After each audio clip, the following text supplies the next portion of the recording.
So this is the audio podcast for the Preamble and Checks and Balances, the Colorado State Standard for Social Studies that we are covering is Civics 2D, being able to explain the role and the importance of the Constitution.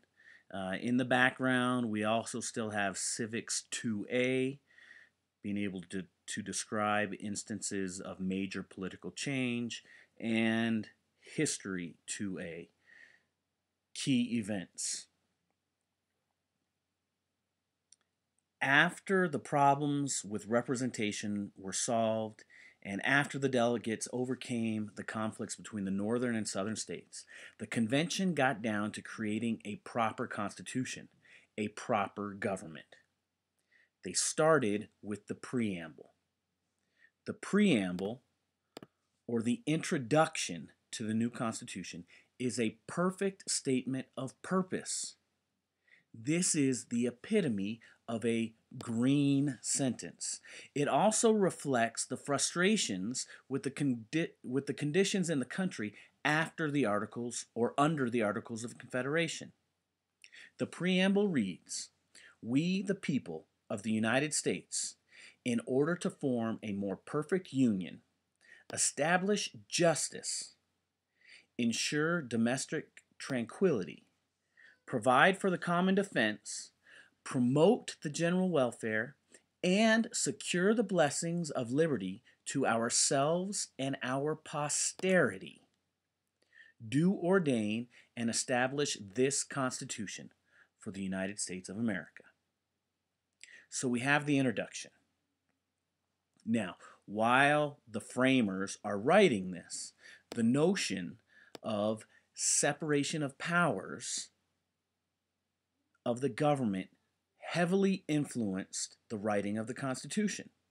The new government would consist of 3 branches with different powers. Each branch was also given abilities to control or override the actions of the other branches, again, to ensure that no one part of the government could gain too much power. The Constitution starts with Article 1. This deals with the legislative branch, or Congress. The framers of the Constitution wanted a Congress with enumerated or specific powers. But they were smart people. They knew that they could not possibly know everything that Congress would need the power to do. So they built in some general powers to deal with unforeseen situations. The enumerated powers, the specific powers of Congress, include the ability to impose and collect taxes. Remember, they couldn't do that under the Articles. They can borrow money. They can regulate trade between foreign countries and between the states. They can make money. Congress has the power to declare war and to raise and support a military. Now, the general powers of Congress include the General Welfare Clause. This means to provide for the common defense and the general welfare of the country.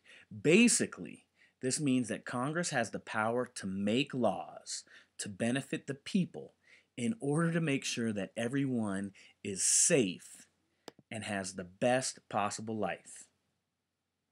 The general powers also include the Necessary and Proper Clause, or the Elastic Clause. This means that Congress can make all laws which shall be necessary and proper for carrying out other powers that the Constitution gave Congress. In other words, Congress has the power to create laws and make it easier to exercise the laws that are listed in the Constitution. These general powers did cause some dispute because they could possibly lead to the ability for Congress to gain more power in the future. Now, there were checks built in to the Constitution, checks on the power of Congress. In the most general terms, Congress is the branch that makes the laws. The executive branch has the power to review and reject or veto laws. The judicial branch has the power to review laws, also has the power to review laws, and can declare laws unconstitutional or in violation of the Constitution. Article 2 of the Constitution deals with the executive branch. The list of executive powers is short. They include the ability to carry out and enforce laws, to make treaties with foreign countries, to appoint certain government officials, to act as commander-in-chief of the military, and to veto laws passed by Congress. Again, there are checks on the executive branch.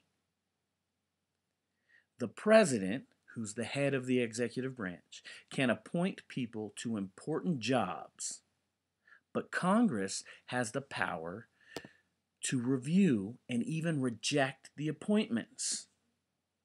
This makes it harder to put friends in positions to make things easier for the president. Congress can also reject the president's treaties. Congress does have the power to override vetoed laws, but it's difficult.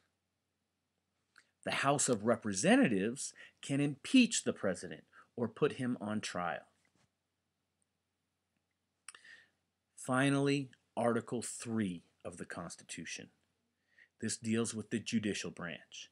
The judicial branch was needed to decide disputes between the state governments, to decide disputes between citizens of different states, and to decide disputes between the national government and the states or the citizens.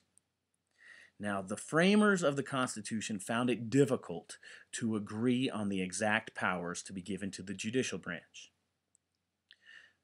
Article 3 does contain the following information and ideas.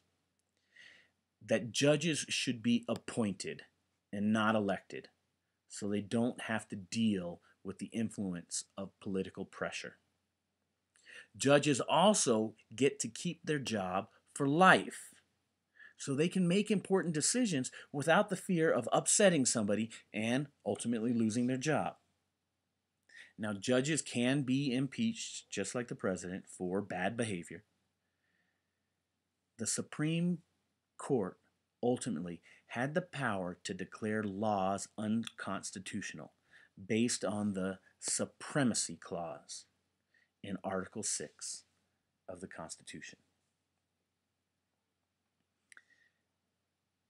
The first three articles basically explains the system of checks and balances.